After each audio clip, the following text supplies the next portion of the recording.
in Austin, San Antonio has issued a severe thunderstorm warning for northwestern Travis County, southwestern Burnett County, until 7:15 p.m. Central Daylight Time. At 6:42 p.m. Central Daylight Time, a severe thunderstorm was located over Marble Falls, moving northeast at 30 miles per hour. Hazard, 60 miles per hour wind gusts and quarter-size hail. Source, radar indicated. Impact, hail damage to vehicles is expected. Expect wind damage to roofs, siding, and trees.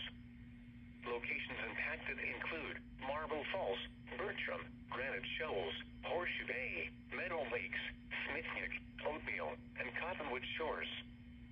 For your protection, move to an interior room on the lowest floor of a building.